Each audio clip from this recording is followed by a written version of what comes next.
एक शहर में एक बहुत अमीर व्यक्ति रहता था। उसका नाम तो था धनीमल, लेकिन था वो बेहद कंजूस। उसका कहना था कि अगर आप अपना पैसा अपने पास रखेंगे तो सबको पता चल जाएगा कि आपके पास पैसा बहुत है। फिर चोर डाकू आपके पीछे पड़ जाएंगे और सारा पैसा लुटकर ले जाएंगे। इसलिए वह अपना सारा पैसा छिपा कर रखता था और खुद एक बहुत गरीब व्यक्ति के समान रहता था। पैबंद लगे कपड़े, घिसे हुए जूते, रूखा सूखा खाना, यह सब देखकर लोग उसे भिखारी समझते थे। जिनको पता था कि वह धनवान है, वे उसे कंजूस कहकर बुलाते थे। एक दिन धनीमल को अपनी संपत्ति को चोरों से बचाने का एक बहुत बढ़िया उपाय समझ में आया। उसने सारे पैसों से बहुत सा सोना खरीद लिया और फिर सारे सोनों को पिघलाकर उसका एक बहुत बड़ा सा गोला बना लिया।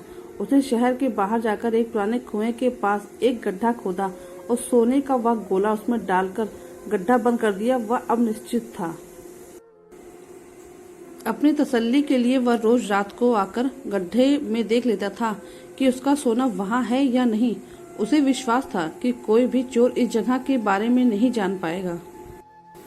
लेकिन ऐसा नहीं हुआ। धीरे धीरे पूरे शहर में यह चर्चा होने लगी कि धनीमल रात में शहर के बाहर जाकर कुछ करता है। एक रात जब उसने गड्ढा खोदकर देखा तो सोना वहां से गायब था। उसे गहरा सदमा लगा और वह चीख चीख कर रोने लगा। उसके रोने की आवाज सुनकर बहुत से लोग वहां आ गए। धनीमल रो रो कर अपना दुख बताने लगा।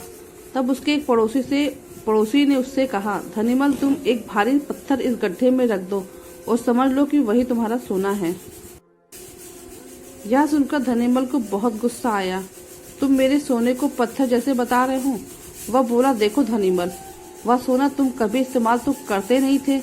एक पत्थर की तरह यहाँ उसे दबा कर रख दिया था। तो फिर यहाँ सोना हो या पत्थर, क्या फर्क पड़ता है? उसका पड़ोसी बोला, बात तो ठीक ही थी। धनीमल ने बहुमूल्य सोने को पत्थर के समान मूल्यहीन बना दिया था।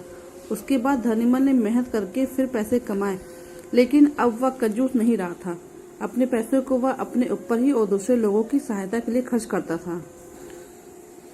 तो दोस्तों, कैसी लगी ये कहानी? आपको अच्छी लगे तो चैनल को लाइक और सब्सक्राइब करिएगा। कमेंट करके जरूर बताइएगा कि किस किस के साथ ऐसा हुआ है।